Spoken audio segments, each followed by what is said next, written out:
So the next section, I'm going to discuss some enforcement and compliance initiatives by the government. And before I get to that, we have a polling question. Have you had to submit a corrective filing through the Voluntary Fiduciary Correction Program, VFCP? Yes, not yet. I'm not familiar with the VFCP. Tell me more, which I will, I promise, in a few minutes.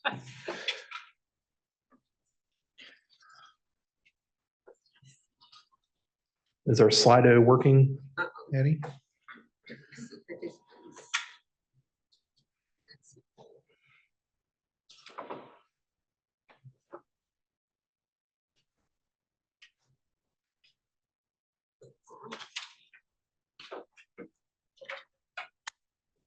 Slido is still functioning. Well, we're going to assume that nobody in the room has ever had to file a voluntary fiduciary correction program, or you just don't know about it, and that might be even better. You're not aware. So let's start off just kind of an overview of who is administering ERISA and these various requirements. So ERISA allocates its enforcement responsibilities between the Treasury Department, and specifically the Internal Revenue Service is the agency under Treasury that's involved with employee plans, the Pension Benefit Guaranty Corporation, PBGC, and the Department of Labor. The Department of Labor is primarily responsible for all of the reporting, the disclosure, and fiduciary vesting and funding rules. So the Department of Labor really is focused on protecting participants, enforcing fiduciary duty responsibilities, prohibited transactions. The IRS is more focused on the tax rules, the non-discrimination rules under a plan, the qualified plan requirements under 401A of the code, the 401K requirements, 403B requirements. The Pension Benefit Guaranty Corporation is responsible for the defined benefit plans in the nation and responsible for Title IV of ERISA, which governs defined benefit plans. And the PBGC runs the insurance program. So all defined benefit plans owe insurance premiums to the PBGC, which then insures the benefits. So that goes back to Studebaker that I discussed, where a company went under and plan participants were left out in the cold. The Pension Benefit Guaranty Corporation provides insurance to help prevent that from happening. At least participants can recover some of their pension benefit. And the DOL has authority to intervene in any matters that materially affect the rights of participants. And I've been involved in Department of Labor investigations where a participant has notified the Department of Labor of something that they thought was amiss, or the Department of Labor has found something in an audit, and then the Department of Labor investigates the employer, and that is not a fun time. You might think that sounds great, but it's not a fun time. So that's the Department of Labor's responsibility. They're really looking out for employees and plan participants. The agency within the Department of Labor is the Employee Benefit Security Administration, or EBSA, that's responsible for enforcing ERISA and protecting plan participants. EBSA oversees 765,000 retirement plans, 2.5 million health plans, and 619 welfare benefit, other types of welfare benefit plans. And through its enforcement activities, EBSA has recovered over $1.4 billion for plans and participants and beneficiaries. And then here's this chart shows a breakdown of where those recoveries, from where they've received those recoveries, from strict enforcement actions for corrections under the Voluntary Fiduciary Correction Program, from the Abandoned Plan Program, and then monetary recoveries from informal complaint resolutions, which is the thing that I've had to deal with. In 2023, EBSA closed 731 civil investigations, and 505 of those cases produced monetary results for plans or corrective actions. EBSA also maintains the Voluntary Fiduciary Correction Program, VFCP, through which plan fiduciaries can correct specific types of errors identified in the VFCP program. And so those are delinquent employee contributions and participant loan repayments, participant loan failures, defaulted participant loans, and party and interest transactions, for which there's no exception. In other words, prohibited transactions. The one on this list that I guess is a more frequent item for at least our team and in my practice are delinquent employee contributions. And so this is where employees are making elected deferral contributions under a 401k plan, and then those contributions are not transferred to the plan's trust on a timely basis. What is timely? Well, the regs say that if you have you have a violation if you do not transfer employee elected deferrals to the plan's trust by the 15th day of the month following the month in which the compensation otherwise would have been paid. But that's not the rule. The rule is that you must transfer those deferrals as soon as administratively possible. So it's not the 15th day of the next month, it's how fast can you do it? And if you don't do it as fast as you can do it, you've now violated the rule. And so the Department of Labor on audit will look at how frequently the employer or how quickly the employer transferred the elected deferrals to the plan's trust. And if it was 3 days every payroll period, and then one payroll period, it took them 8 days, the Department of Labor would claim that going beyond 3 days was a violation. And what happens if that's true is the moment in time where that elected deferral should have been transferred to the plan's trust, it transforms from a part of the employer's general assets to a plan asset. And what happens when a plan asset is still in the employer's bank account with their general plan assets? It results in a fiduciary breach because now plan assets are not being held in trust as required by ERISA. And it also creates a prohibited transaction for which there is an excise tax. So just by not getting the money into the plan's trust as soon as you usually do can arguably result in a fiduciary breach, a prohibited transaction, and the associated excise tax. Now, there are arguments if this happens, if you were changing payroll vendors, if it was a holiday, if there was a pandemic, if there were reasons, then you can show that no, for that payroll period, it was not 3 days was not as soon as administratively practicable. It actually, we couldn't possibly do it until 10 days. You can make that argument and you should be successful, but I'm just telling you how the Department of Labor looks at it, but how serious it can be for just having kind of a foot fault. Of how the money just kind of magically transforms from employer money to plan money, and then you've got a problem. So fortunately, this should be caught, this should be monitored. And if you catch it before the Department of Labor catches it, you can file under the Voluntary Fiduciary Correction Program, which will require you to put the money into obviously the money's already into the plan because you've made the contribution, but it requires you to pay earnings for that period, that gap in time. And you can file under the VFCP program and basically get a no action letter from the Department of Labor. So the Department of Labor can never challenge you that you had a prohibited transaction or a fiduciary breach. And then once every 3 years, there's an exception under the excise tax with the IRS. So you can either pay the excise tax, which might not be that much depending on how long the delay was, or or you can file for the exception and avoid the pay if you complied with the VFCP program. So anyway, I'm kind of digressing, but that's just an area I think it comes up frequently and is worthy of talking about a little bit. So again, the VFC program provides relief.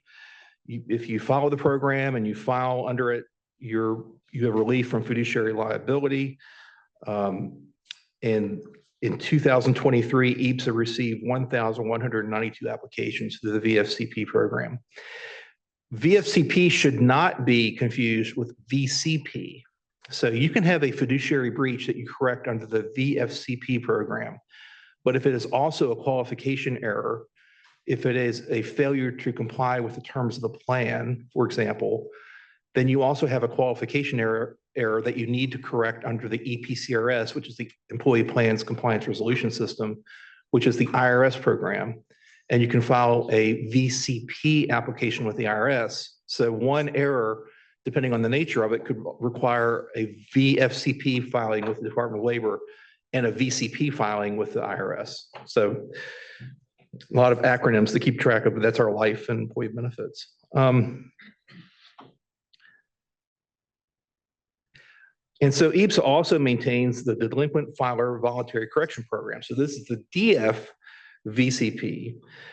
And this is a great program for employers that have missed their Form 5500 filing. And how can that happen? Well, Nona kind of alluded to it or talked about it in her section, where let's say you have voluntary benefits, they're after tax, and you know that those aren't ERISA plans, right? Your AFLAC, hospital indemnity, cancer insurance, those types of benefits, they're after tax. Those aren't part of your employee benefit programs, and so you haven't filed a Form 5500. But then you talk to some lawyer like me, and you describe your program, and you say, oh yeah, we include our AFLAC in our open enrollment materials, and we have a pay, it says, you know, XYZ companies benefits include AFLAC, critical illness, and oh yeah, well, we did negotiate the premiums with AFLAC, and we encourage employees to enroll in AFLAC. If you have that level of employer endorsement with the voluntary benefits, you have created an ERISA plan, and really the problem there is that you are required to file a Form 5500 for that plan. So if you have that conversation with me and we realize, well, what are we going to do? We should have filed a 5500 for the last 5 years. And then you look up the new penalty amounts. I think it's $225 per day, $150,000 per year per plan maximum for failure to file a Form 5500. That's really scary. But we have the DF VCP program, where if you file it under that program, one plan, the maximum for a large plan is $4,000, and the maximum for a small plan, I think, is $2,000. So it's a nominal in comparison to the potential penalties. So again, like so many other things with employee benefits and other areas of the law, get ahead of it. And if you get ahead of it, there's a program to file and really avoid the penalties. And so last year, ERISA received almost 19,000 delinquent annual reports through the program. So there's some compliance initiatives by the Department of Labor and the IRS I just want to talk about. There's the Department of Labor's Missing Participant Initiative, and it's really been a focus of the Department of Labor over the last several years on missing participants. And the ERISA issued in 2021 some best practices, and I think it's really good to take a look at this and have these in mind. That if you really, the idea here is that to follow these best practices so you can't be accused of a fiduciary breach. So if you follow what ERISA is saying you should do with regard to the missing participants, it protects you from a potential claim of a breach of fiduciary duty. And so the first category of best practices is just maintaining accurate participant information. So periodically ask participants and beneficiaries to confirm their contact information. Do it during open enrollment, do it annually. In plan communications, always remind participants if you've moved, if you have a different address, please update your information in our system. Have a process so it's easy for participants to update their information online. If your online portal, make it easy for them to update their information. If you start getting undelivered mail, then that means you need to start investigating that employee to make sure you have the correct address for that employee. Perform regular audits of your information. And then if there's a change of control, if your company is purchased, there's a merger, or if you just change record keepers, make sure that the information, participant contact information is transferred. And then implement the second category from the Department of Labor is implementing effective communication strategies. So use plain language in your plan communications and offer language assistance for plan communications. Let participants know what the communication is about. Why are they receiving this communication? Encourage contact through the plan sponsor's website and have toll-free numbers. Have a process to confirm when employees are hired, their address, and when employees, really especially when employees are terminating, have a process of making sure you know where if they're moving away, make sure that you have a process of capturing their contact information. And then when you're sending, especially information to former employees, you're sending them regular mail, have the envelope, clearly identify what the communication is about. And if you've been purchased, if it was ABC company and now it's XYZ company, especially to former employees, have it clear that this is really coming from ABC company, the company you're familiar with. And so maybe they won't toss the envelope into the trash, right? They will open it because they'll recognize it. And then if you have a missing participant, the Department of Labor is encouraging you to check other records, other plan records that you might have in addition to the retirement plans. Check with coworkers. If you have identification of beneficiaries or emergency contacts, reach out to them. Use online and commercial participants or individual search vehicles.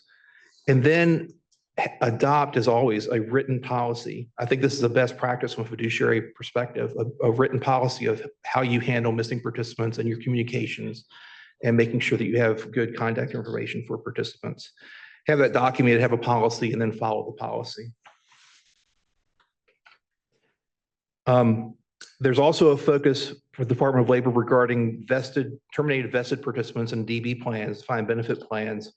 And this isn't really guidance to the public, but it's guidance to their field offices as to what to look for, that there could be a problem.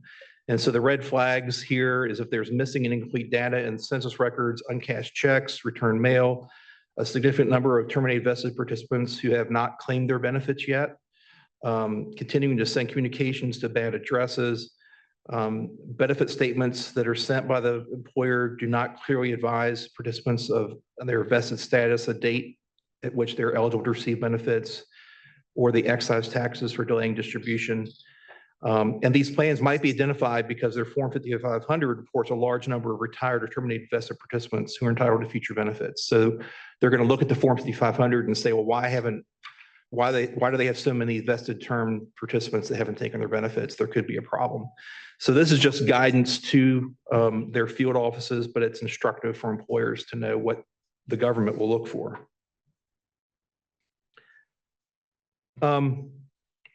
Moving on to the IRS. So every year, the IRS, the employee plans group, which is part of the tax exempt and governmental entities, TEGE section of the IRS, issues a list of priorities.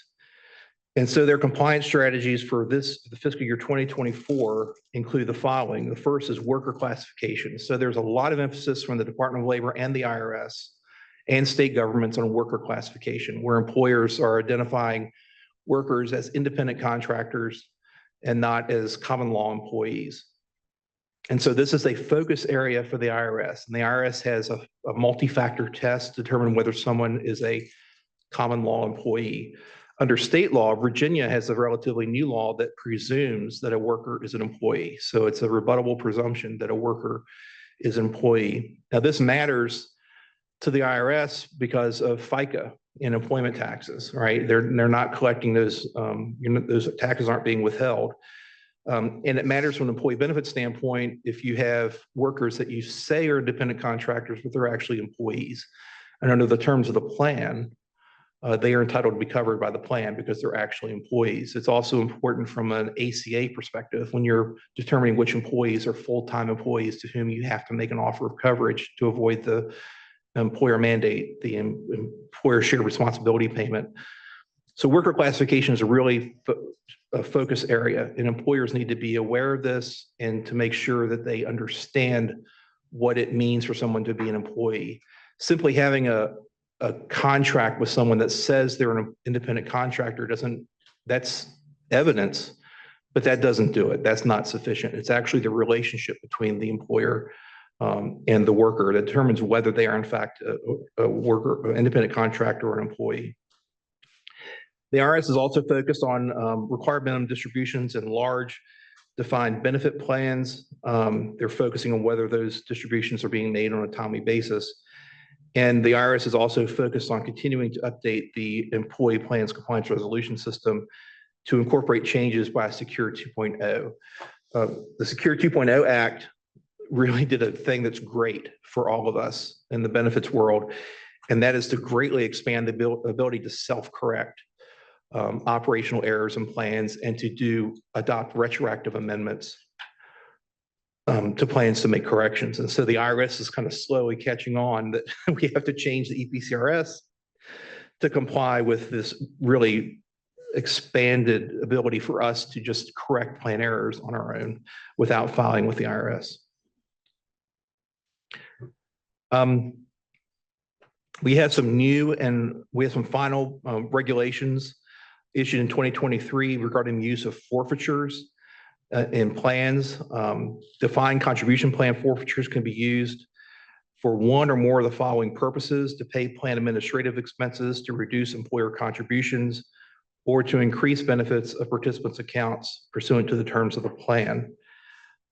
And the deadline for using forfeitures is under the new regs is 12 months after the end of the plan year in which the forfeitures were incurred. So this is, when a non-vested person terminates employment, they don't come back, you have a forfeiture under the plan of their unvested plan account. You have to use that money in one of these three ways within 12 months after the year in which the forfeiture occurred. There is transition relief for forfeitures that occurred before January 1, 2024. They have to be used by the end of next year. So I'm going to pause here for a moment. So that's what the IRS says. That's what the regulations say, that you can use forfeitures to pay plan administrative expenses, to reduce employer contributions, or to increase benefits. There is litigation right now regarding the use of forfeitures in 401k plans. And the argument by the plaintiffs is that it is a fiduciary breach if you choose to use forfeitures to reduce future employer contributions. So the plaintiffs are arguing that that is a misuse of plan assets, that's benefiting the employer, because if you use forfeitures, which were allocated to the plan for participants, it's a plan asset to offset employer contributions, then the employer is getting a windfall.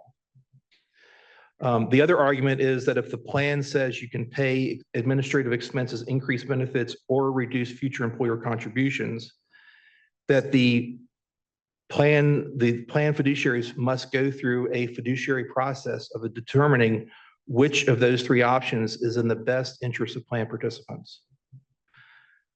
And maybe it's not in the plan participants' best interest to have the employer reduce to offset their contribution, but it may be to pay plan administrative expenses that would otherwise come out of the participant's pocket.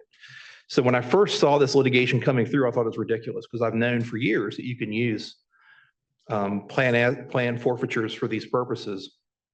But the more you think about it, you kind of see their point of what they're saying. So I think there's one motion to dismiss that was survived and one that wasn't. And so it's kind of working its way through the courts.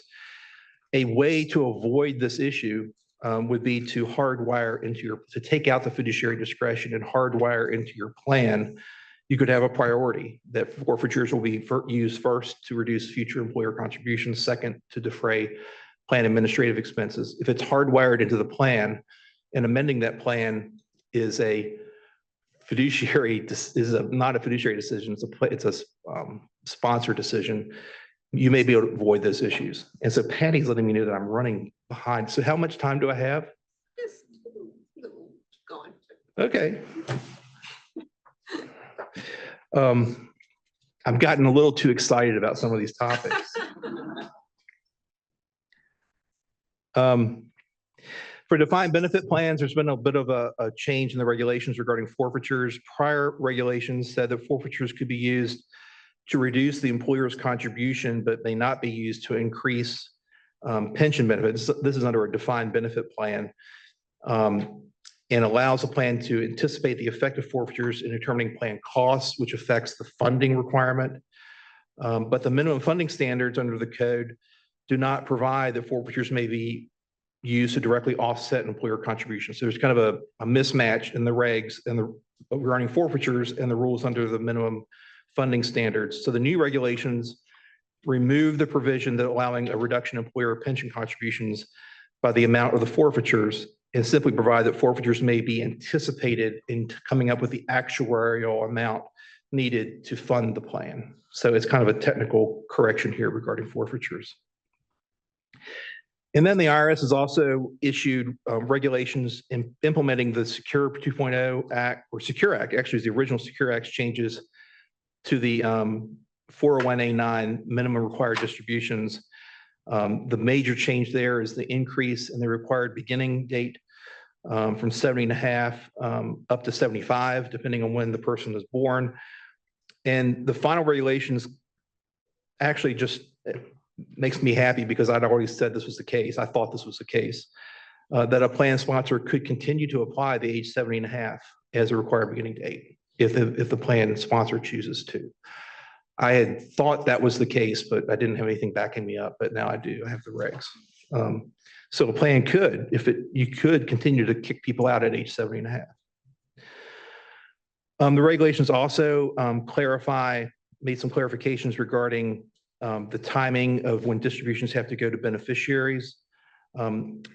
Only eligible designated beneficiaries can have required minimum distributions made over their life.